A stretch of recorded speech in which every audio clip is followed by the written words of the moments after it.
से फैली कि पूरी एजेंसी को अपनी चपेट में ले लिया।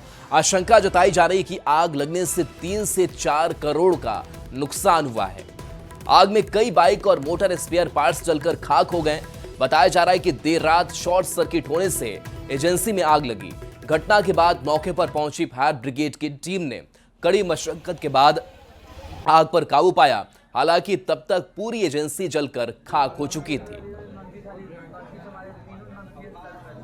अवनीश हमारे साथ न्यूज 18 संवाददाता फोन लाइन पर। अवनीश, कैसे आग लगी और क्या कुछ नुकसान हुआ है, अपडेट क्या अभी? बिल्कुल, देखिए पूर्वी चंपारण के तालीमपुर के वार्ड नंबर 7 में हीरो एजेंसी था और शॉर्ट सर्किट से हीरो एजेंसी में आग लग गई, जिसमें लगभग 3 से 4 करोड़ रुपए के नुकसान होने की संभावना है और लगभग 50 से 60 मोटरसाइकिल जो है वो जलकर खाक हो गए। कई स्पेयर पार्ट्स भी थे, वो भी जलकर खाक हो गए। अग्निशमन को वो इसको जानकारी जरूर दी गई, लेकिन तब तक वो पहुंची तब तक आग इतना भयानक था कि पूरे एजेंसी को अपने आगोश में ले लिया और काफी नुकसान हुआ है। जो जानकारी मिल रही है कि विजयदशमी को लेकर विशेष तैयारी भी एजेंसी में की गई थी।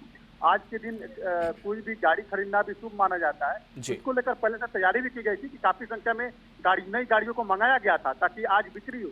लेकिन देर रात जो शॉर्ट सर्किट से आग लगी, आग पर काबू तत्काल नहीं पाया गया, जिसके कारण 3 से 4 करोड़ रुपए की नुकसान होने की संभावना जो है वो जताई जा रही है। ये घटना जो है देर रात की है और आग काफी भयावह थी। आग की लपटें काफी दूर से देखी जा रही थी और वैसी स्थिति में कोई भी व्यक्ति आग बुझाने का प्रयास नहीं कर पा रहा था, क्योंकि आग काफी तेज थी।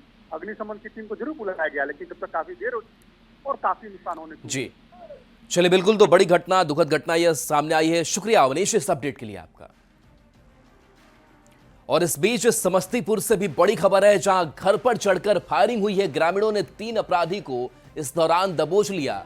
2 बाइक, देसी कट्टा, गोली बरामद की गई है। रोसड़ा के मालिकाना मुसहरी गांव की घटना सामने आई है। 30 से 35 की संख्या में बदमाश पहुंचे थे। पुलिस हिरासत में पकड़े गए बदमाश हैं और पूरे मामले की जांच में पुलिस जुटी हुई है। तो घर पर चढ़कर इस फायरिंग की घटना को अंजाम दिया गया। संख्या 30 से 35 के करीब बदमाशों की बताई जा रही है। वहीं जो 3 बदमाश थे उनको ग्रामीणों ने दबोच लिया, जिसके बाद से उन्हें पुलिस ने हिरासत में लिया। इनके पास से 2 बाइक, देसी कट्टा, गोली बरामद की गई है। केरे पे गाड़ी लगा था, 25-30 आदमी आया और गाली गलौज करने लगा। गाली गलौज करते टाइम हवाई फायरिंग भी किया। हम तो छिप के देखे थोड़ा, हमारे मम्मी की नींद टूट गया। मेरे मम्मी और पापा को, मेरे मम्मी पापा और हम सब चिल्लाने लगे, हल्ला किए। जिसमें पब्लिक का लोग आए, सब भाग रहा था, जिसमें से 3 को पकड़ाया। एक के पास हथियार भी है, 2 बाइक। मुकेश हमारे साथ न्यूज 18 संवाददाता फोन लाइन पर। मुकेश, घर पर चढ़कर जो फायरिंग की गई, क्या कोई आपसी विवाद था? क्या पूरा मामला सामने आया है?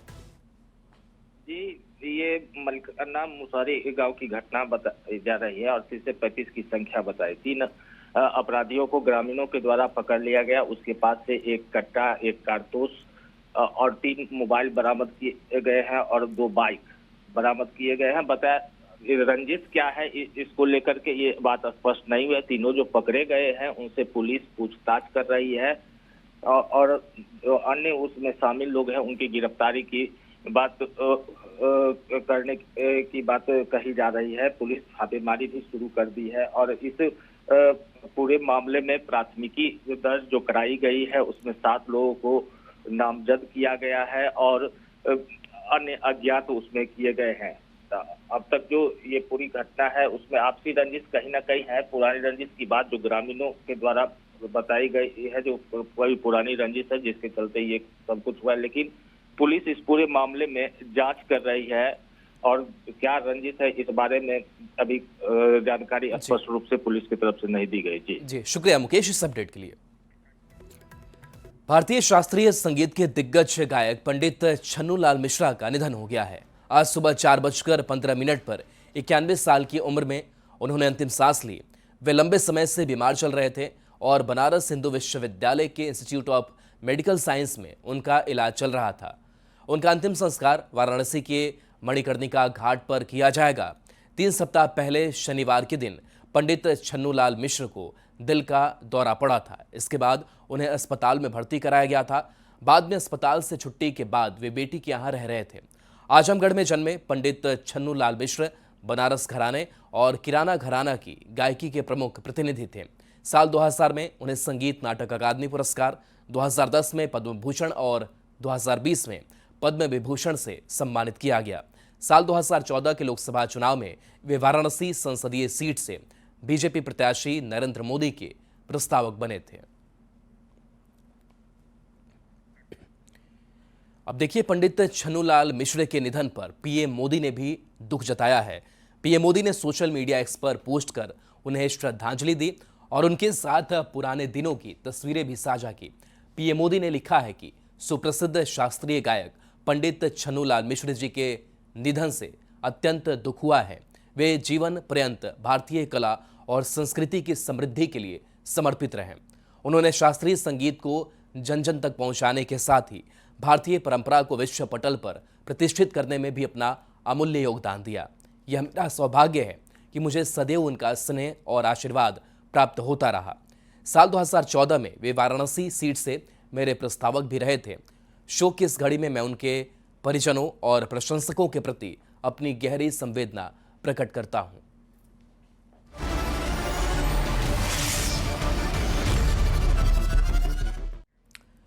बुधवार को मोदी कैबिनेट ने केंद्रीय कर्मचारियों का महंगाई भत्ता 3% बढ़ाने से लेकर कई अहम फैसले लिए। इसमें देश भर में नए 57 केंद्रीय विद्यालय भी शामिल है, जिसमें से 19 केंद्रीय विद्यालय बिहार में खुलेंगे। चुनावी साल में बिहार को 19 केंद्रीय विद्यालय की सौगात के फैसले पर केंद्र सरकार की मुहर से बिहार एनडीए के नेता भी गदगद हैं।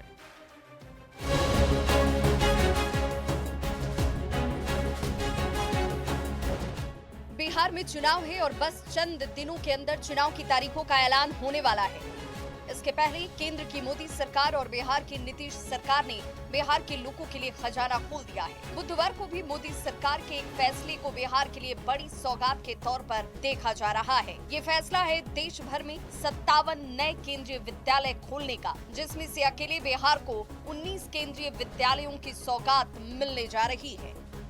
चुनावी साल में मोदी सरकार के इस फैसले से बिहार एनडीए के नेता काफी गदगद हैं। जेडीयू के कार्यकारी अध्यक्ष संजय झा ने इस फैसले को लेकर प्रधानमंत्री नरेंद्र मोदी, बिहार के मुख्यमंत्री और शिक्षा मंत्री धर्मेंद्र प्रधान को धन्यवाद दिया। अब आप ये जान लीजिए कि ये 19 केंद्रीय विद्यालय बिहार में कहां खुलेंगे। केंद्रीय विद्यालय वाल्मी पटना, केंद्रीय विद्यालय दीघा पटना, केंद्रीय विद्यालय आरा टाउन भोजपुर, केंद्रीय विद्यालय कैमूर भभुआ, केंद्रीय विद्यालय बेला मुजफ्फरपुर, केंद्रीय विद्यालय नीमी शेखोपुर सराय शेखपुरा, जमुआरा और कटनी कोल शेखपुरा, केंद्रीय विद्यालय मधेपुरा, 20वीं बटालियन एसएसबी पकटोला सीतामढ़ी, केंद्रीय विद्यालय अरवल, केंद्रीय विद्यालय पूर्णिया, केंद्रीय विद्यालय आईटीबीपी कटिहार, केंद्रीय विद्यालय झंझारपुर मधुबनी, केंद्रीय विद्यालय मुंगेर टाउन मुंगेर, केंद्रीय विद्यालय मधुबनी, केंद्रीय विद्यालय नंबर 3 दरभंगा, केंद्रीय विद्यालय भागलपुर, केंद्रीय विद्यालय बिहार शरीफ नालंदा, केंद्रीय विद्यालय बोध गया। न्यूज 18 के लिए पटना से शैलेंद्र कुमार के साथ ब्यूरो रिपोर्ट। तो मोदी सरकार ने केंद्रीय कर्मचारियों का डीए 3% बढ़ा दिया है। इस फैसले से 49,02,000 केंद्रीय कर्मचारियों और 68,07,000 पेंशन भोगियों को लाभ पहुंचेगा। महानवमी के दिन मोदी सरकार ने केंद्रीय कर्मचारियों को विजयदशमी और दिवाली दोनों का तोहफा दे दिया। मोदी सरकार ने केंद्रीय कर्मचारियों का महंगाई भत्ता 3% बढ़ा दिया है। प्रधानमंत्री नरेंद्र मोदी की अध्यक्षता में हुई केंद्रीय कैबिनेट की बैठक में महंगाई भत्ता 3% तक बढ़ाने का फैसला लिया गया। अच्छी बढ़ोतरी है ये, और करीब 49 लाख एम्प्लॉइज और 69 लाख पेंशनर्स को इसका सीधा लाभ मिलेगा। देश भर में बहुत ही अच्छा इसका इम्पैक्ट रहेगा। 3% डीए बढ़ाने के बाद अब कर्मचारियों का महंगाई भत्ता 55% से बढ़कर 58% हो जाएगा। इसका लाभ 49.2 लाख केंद्रीय कर्मचारियों को और 68.7 लाख पेंशनर को मिलेगा। इससे केंद्र सरकार के खजाने पर 10,084 करोड़ रुपए का भार आएगा। ये बढ़ोतरी 1 जुलाई से लागू होगी। इस तरह कर्मचारियों को अक्टूबर को बढ़ी हुई सैलरी के साथ 3 महीने का एरियर भी मिलेगा। बता दें कि केंद्र सरकार साल में 2 बार सरकारी कर्मचारियों के डीए में इजाफा करती है ताकि महंगाई का बोझ ना पड़े। कर्मचारी और पेंशन भोगियों को 3% डीए और डीआर की बढ़ोतरी हुई है और मेरा मानना है कि अब मैं नहीं जानता कि राज्य सरकार को भी सारे राज्य सरकारों को बढ़ाना पड़ेगा। त्योहार के मौसम में ये फैसला किसी तोहफे से कम नहीं। न्यूज़ 18 के लिए दिल्ली से अमितेश सिंह के साथ ब्यूरो रिपोर्ट।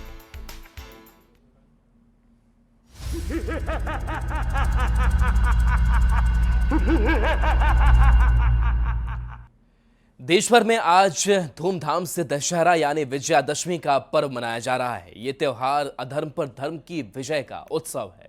मान्यता है कि इस दिन भगवान श्री राम ने रावण का वध कर धर्म की रक्षा की थी।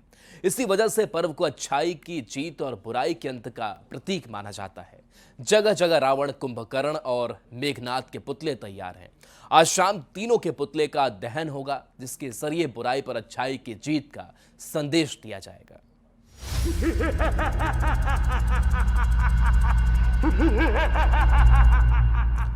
तो देश भर में आज पूरे धूमधाम के साथ रावण दहन किया जाएगा। पटना के ऐतिहासिक गांधी मैदान में भी रावण दहन की तैयारी पूरी कर ली गई है।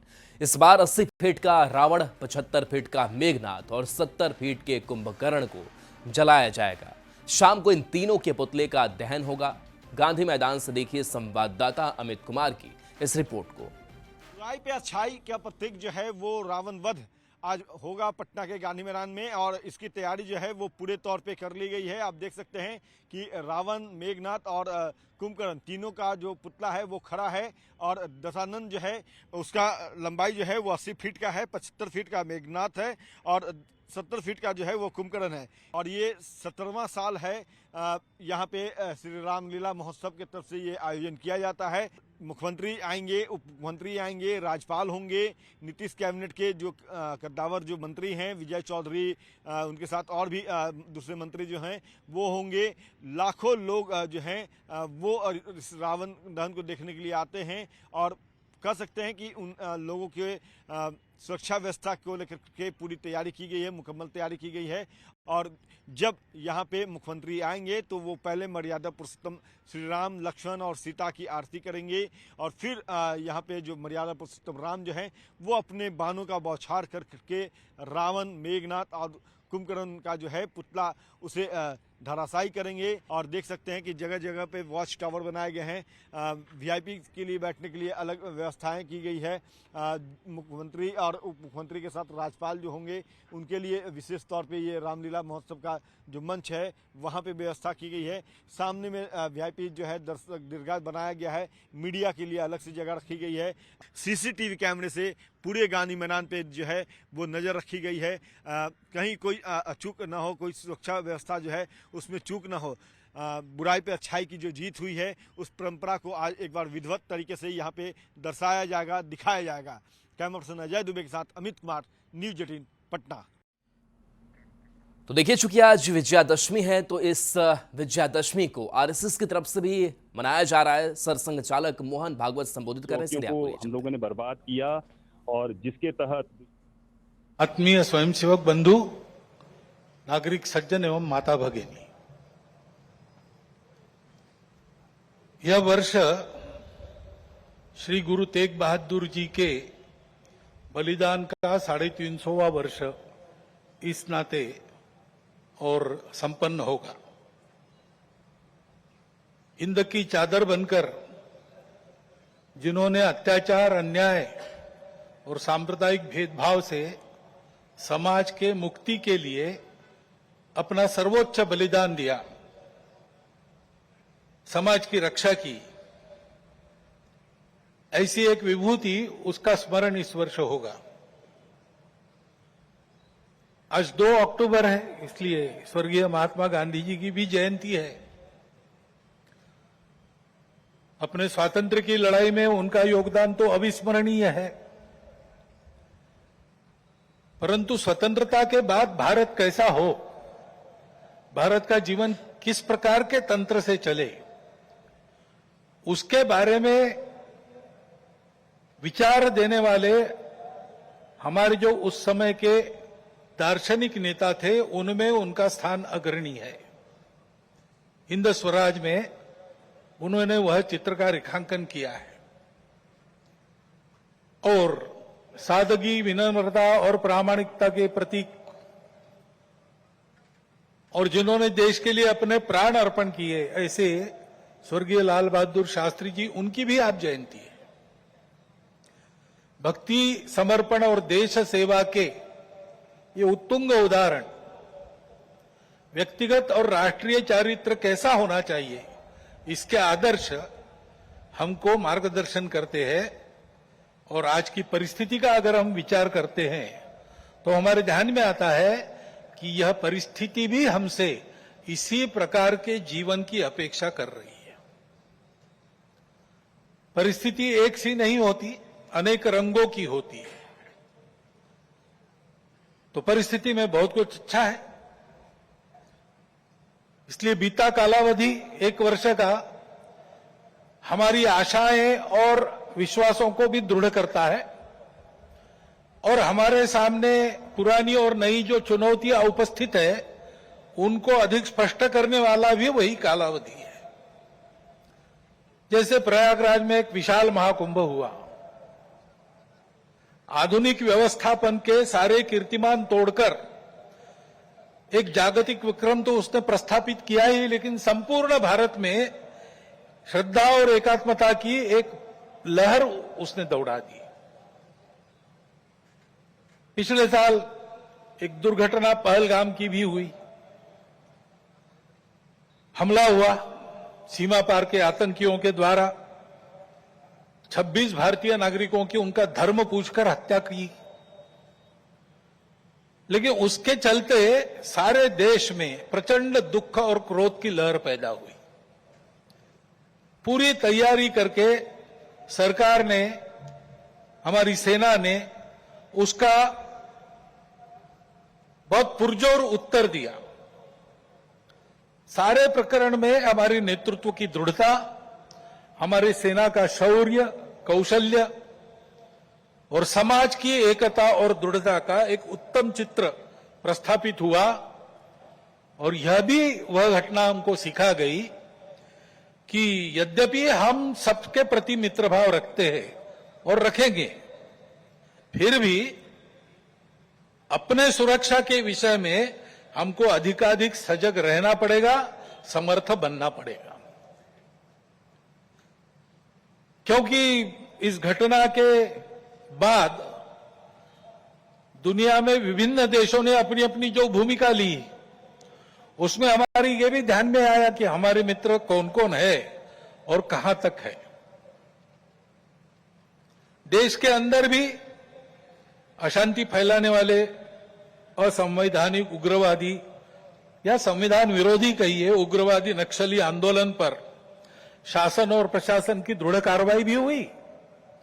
और उनके अनुभव से, उनके विचारधारा का खोखलापन और उनकी क्रूरता का अनुभव होने के कारण समाज भी उनसे मोहभंग होकर विमुख हो गया। तो देखिए, संघ परिवार 100 साल का हो चुका है। इसके साथ साथ विजयादशमी को लेकर भी आरएसएस ने बड़ा आयोजन किया है। सरसंघचालक मोहन भागवत को आप सुन रहे थे और बताया कि स्वतंत्रता तो हमने पा ली है, महात्मा गांधी का भी जिक्र किया, लेकिन उसके बाद से भारत कैसा बने, ये इस सपने का भी उन्होंने जिक्र किया। और चलिए, न्यूज़ 18 बिहार